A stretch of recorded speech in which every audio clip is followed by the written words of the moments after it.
Coming up on DITV News, missing student Mollie Tibbets has been found dead. We bring you the latest in the case. I mean, she was a phenomenal individual. We have DITV reporters standing by around campus to help us tackle every angle of the story. We have all these stories and more coming up On this live special edition of DITV News starts right now.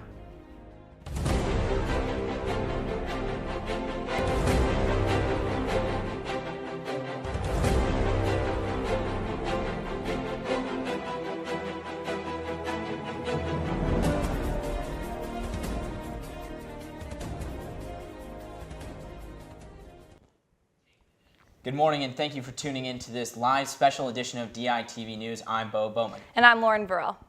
We begin this broadcast with a new development in the Mollie Tibbets case. Christian Bahana Rivera has been taken into custody at the Austwick County Jail and charged with first-degree murder for the death of Mollie Tibbets. With more on what happened next is Mackenzy Cooper, who was at the press conference yesterday. Mackenzy, can you tell us about what happened? Well, after over a month-long search for missing University of Iowa student Mollie Tibbets, we finally have some answers. Now, investigators tell us they are positive on the timeline, but still unclear on a motive. It seemed that he followed her and seemed to be drawn to her on that particular day. And for whatever reason, he chose to abduct her. So I can't speak other than that. On Tuesday morning, Mollie's remains were found in a cornfield in Guernsey, Iowa, about 20 minutes outside of Brooklyn. Investigators were led to the scene after questioning Christian Bahana Rivera. Security footage taken from a neighbor's camera found Rivera's car following her on the night of July 18th. He told officials he chased after Tibbets in his car while she was out on a run that night on 385th Street in Brooklyn. He then parked his car and ran after her. Tibbets then grabbed her phone and threatened to call the police. It was then that Rivera claims he blocked out his memory, something he claims commonly happens when he gets upset. He then told the police that the next thing he remembers is finding headphones on his lap and remembering that Tibbets was in his trunk. He then drug her body by foot to the cornfield where her body was found, located on Highway 21 and 460th Avenue. Rivera is currently being held at the Austwick County Jail. When asked if Tibbets knew Rivera, Richard Ron, the Department of Criminal Investigations special agent, had this to say. I can tell you that he tells us that he had seen her before, but beyond that, I won't be able to say any more about his interactions with her. It is still not confirmed exactly when or how Tibbets died or how long her body had been in the cornfield. An autopsy is taking place later today at the State Medical Examiner's Office in Ankeny. We will know more once those results are released. Now be sure to follow along with this coverage at the Daily Iowan by following us on Twitter and Facebook and by visiting daily-iowan.com. Now, Mackenzy, before we let you go, how long is it exactly going to be before we get those autopsy results? Well, Beau, officials told us yesterday that they could take anywhere between 4 to 6 weeks. So we will know more once those results have been released. All right, Mackenzy Cooper, live in the newsroom. Thank you. The University of Iowa released a statement regarding Mollie's death. They said, quote, "We are deeply saddened that we've lost a member of the University of Iowa community. Our thoughts are with Mollie Tibbets' family, friends, and classmates. Losing a fellow student and member of our Hawkeye family is difficult. President Harold and I share in your grief and encourage you to reach out if you are in need of support," end quote. The University of Iowa does offer resources for those who are mourning this loss. Professionals in the UI Counseling Center and the Student Care Assistance Office are available for students, while staff can reach out for help by contacting the UI Employee Assistant Program. As information surrounding her death has been released, multiple UI organizations have planned vigils for Tibbets on campus. DITV's Susanna Klooster is at Hubbard Park, where one vigil is scheduled tonight. Susanna? I'm at Hubbard Park, where UISG and Dance Marathon will be holding a vigil for Mollie Tibbets on Wednesday night. The event is hosted by UISG and Dance Marathon to honor and remember Mollie. The vigil will be held at the West End. Students, staff, and faculty members are encouraged to attend. They're also encouraging people to reach out to resources on campus in their time of mourning. Reporting for DITV News at Hubbard Park, I'm Susanna Klooster. Thanks, Susanna. Government officials across the nation have offered the Tibbets family their condolences and have commented on Rivera's status as an illegal immigrant. Governor Kim Reynolds tweeted, as Iowans, "We are heartbroken and we are angry. We are angry that a broken immigration system allowed a predator like this to live in our community, and we will do all we can to bring justice to Mollie's killer." Senators Chuck Grassley and Julie Ernst issued a joint release with similar sentiment. Even President Trump mentioned Tibbets at his rally in West Virginia. The president said, quote, "We've had a huge impact, but the laws are so bad. The immigration laws are such a disgrace. We are getting it changed, but we have to get more Republicans," end quote. Rivera's immigrant status has caused great debate between government officials and even social media users. For more on this topic, we have Daily Iowan Politics editor Sarah Watson live in the newsroom to fill us in on this issue. Sarah, good morning. Good morning, Beau. Now, with immigration being the hot button issue that it is, what effect is Rivera being an illegal immigrant going to have on voters?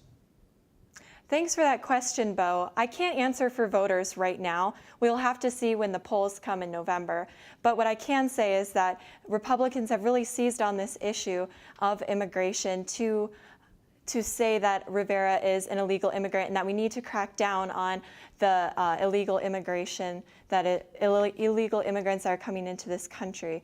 But as you have said, there has been some backlash amongst social media users saying that this should not be a politicized issue.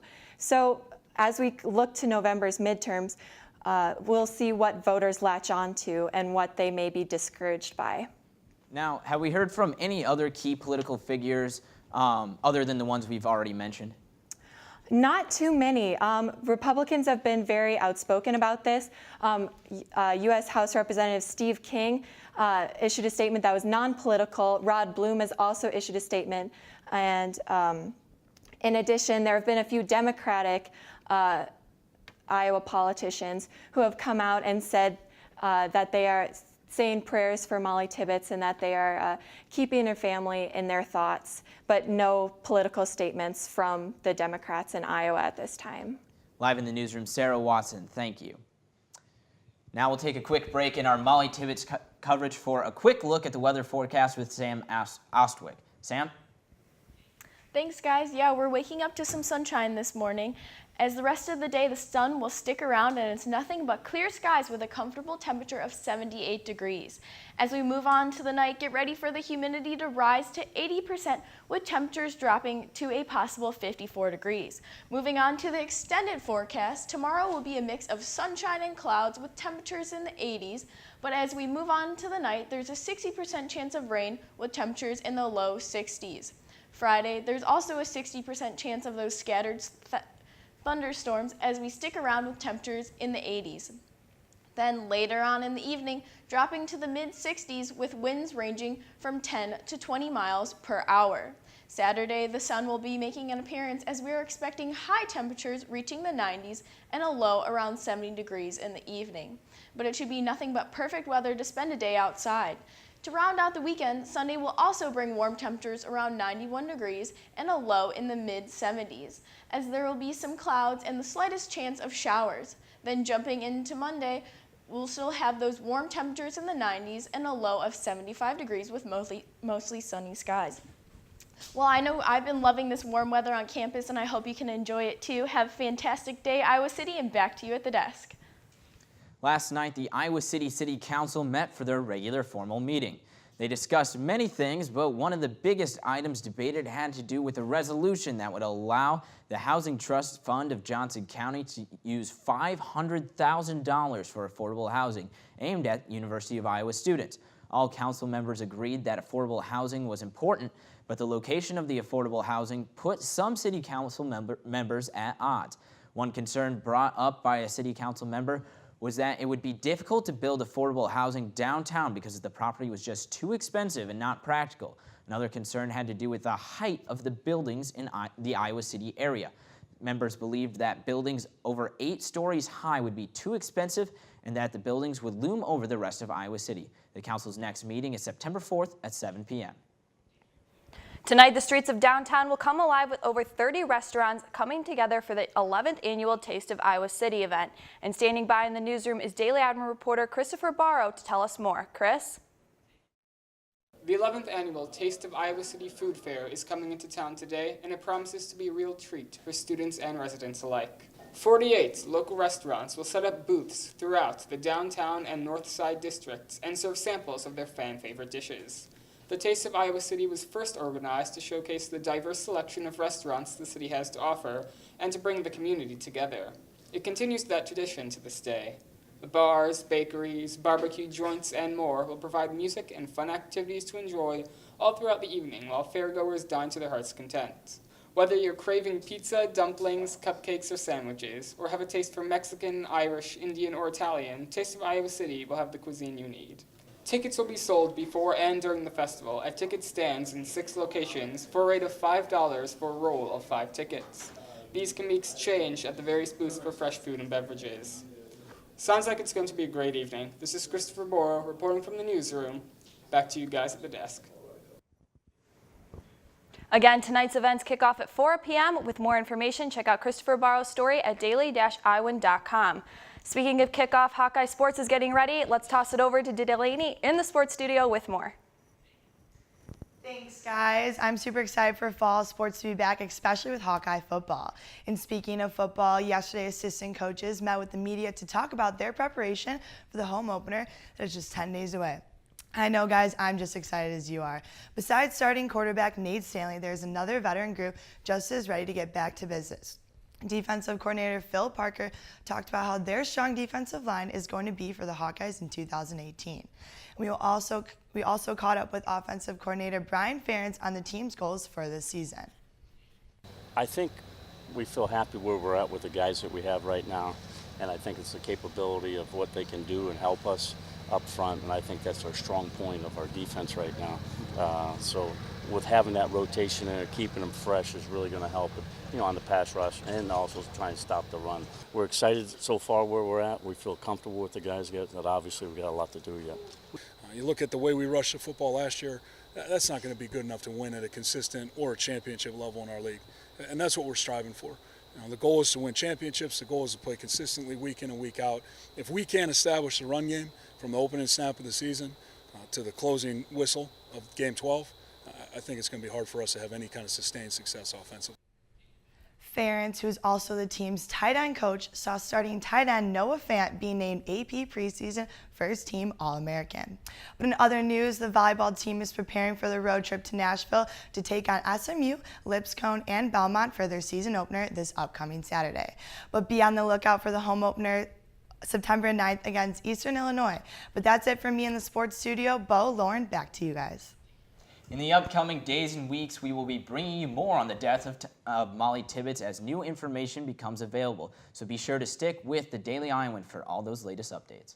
You can find the latest news on Facebook and Twitter by following us at the Daily Iowan and visiting us on the web at daily-iowan.com. You can check out the print edition of the Daily Iowan and, of course, our live newscast every weekday morning at 8:30 a.m.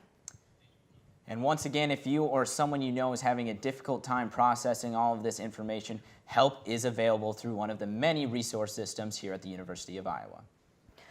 And that'll do it for this special edition of DITV News. I'm Lauren Vorel. And I'm Beau Bowman. We'll see you right back here tomorrow morning, same time, same place.